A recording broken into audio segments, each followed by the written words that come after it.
Halo semua, selamat datang kembali di channel Nicholas. Pada kesempatan ini, Nicholas mau buat singkat-singkat video tentang ngobrol mahasiswa versus siswa. Apa aja sih perbedaannya atau kebersamaannya? Tonton sampai habis ya. Ya, kita mulai dari siswa dulu. Kalau dulu ya, waktu masih jadi siswa SMA, SMP, SD, rasanya tuh nggak sesulit itu ujian, karena maupun belajar ataupun nggak belajar pasti nggak jauh beda dari kisi-kisi. Tapi kalau di mahasiswa, kalian ngerasa nggak sih, berat banget, disuruh belajar mandiri, dikasih contoh soal, pelajari sendiri. Habis itu boleh sih open sheet, jadi ada satu kertas gitu untuk catatan-catatan, biar biar kalau lupa bisa lihat. Tapi itu kan nggak bisa mencakup semua materi yang diajarin. Terus udah gitu harus ngelola uang sendiri lagi. Sementara dulu waktu masih siswa, apa-apa tinggal minta mama, minta bapak, tinggal dikasih uang. Sekarang minta sih tinggal minta, cuma kan sungkan juga, orang tua kan sibuk, punya kebutuhan juga di sana, serta keperluan-keperluan lain yang pasti lebih penting daripada keperluan Nicholas. Gimana caranya supaya bisa dilalui dengan baik ya? Habis itu dari sisi pertemanan susah juga. Dulu ya semester 1 punya banyak teman, semester 2 masih ada teman, semester ini semester 3 teman makin tipis, pada jarang bisa diajak ketemu atau ngobrol karena pada sibuk semua, adalah kaderisasi, adalah kegiatan UKM, adalah ikut lomba-lomba. Jadi lebih sering ngerasa kesepian di kos, walaupun udah muter musik, bahkan udah nonton video, nonton film, bahkan masak sendiri pun tetap rasa kesepian tuh tetap ada gitu. Coba dulu waktu masih siswa, bayangin pagi nyampe sekolah, kalau waktu SMA jam 7.30, kalau waktu SMP 7.20, dan itu ketemu teman langsung seharian sampai sore, ketemu teman. Belum kalau ekskul badminton masih bisa ketemu teman sampai jam 5 sore, baru pulang ke rumah. Lah coba sekarang, karena nggak ada motor akibat kecelakaan kemarin, kemana-mana harus jalan kaki, capek juga. Bukannya mau ngeluh sih, cuma lebih ke apa ya namanya, ya gitulah pokoknya. Pengen sih bisa motornya dibenerin, cuma masih trauma juga bawa motor, takut kenapa-napa. Masih kebayang dulu tiba-tiba ada motor lewat gitu aja, nggak ada sen, nggak ada lampu, akhirnya nabrak.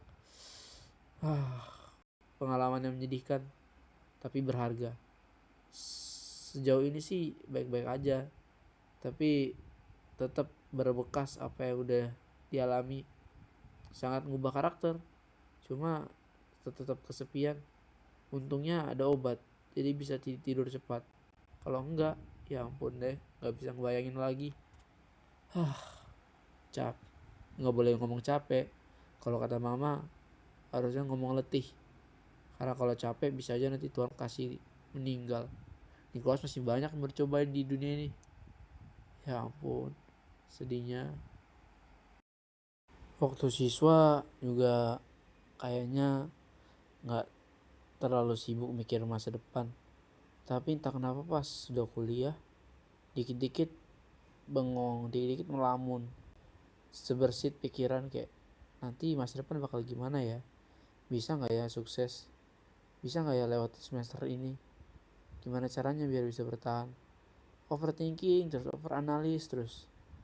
Padahal ya seharusnya tuh kalau kita umat Tuhan, harusnya ya percaya aja pasti Tuhan akan kasih jalan. Tapi kan namanya manusia kan bukan nabi, jadi masih sering pikiran-pikiran kayak gitu muncul. Gimana caranya supaya pikiran-pikiran gitu nggak muncul ya? Bingung. Apalagi sejak ada pen di badan, ada besi di badan tuh, apa-apa susah. Cuma ya kita syukuri aja lah apa yang ada kan, daripada orang lain mungkin bisa lebih parah. yang lebih banyak obatnya, lebih banyak yang patah, masih bersyukur cuma patah tulang di kanan, bahu kanan. Berusaha untuk tetap bersyukur dan bersyukur. Ya, bersyukur. Ngomong-ngomong, ada gak sih dari kalian yang nonton sampai menit ini? Gokil sih kalau sampai dengerin sampai menit ini. Sebenarnya mahasiswa versus siswa itu memang beda jauh. Soalnya karena maha kan. Siswa sama maha siswa itu udah beda banget. Ibaratnya kayak kekuasaan sama maha kekuasaan. Kayak Tuhan maha yang kuasa, maha adil. Kan gak mungkin tuh kalau udah maha gampang. Pasti berat tanggung jawabnya. Semoga mahasiswa yang akan Nicholas jalani setelah ini bisa terlalui dengan baik lah. Berat juga rasanya kalau harus jalanin dengan pesimis kayak gini. Padahal dulu tuh rasanya kayaknya Nicholas orangnya optimis loh. Kenapa ya sekarang jadi kayak gini? Ya ampun. Ya udah deh, kayaknya sampai sini dulu mahasiswa versus siswanya. Nanti kalau ada konten tentang ngobrol lagi, kita bakalan buat. Dadah.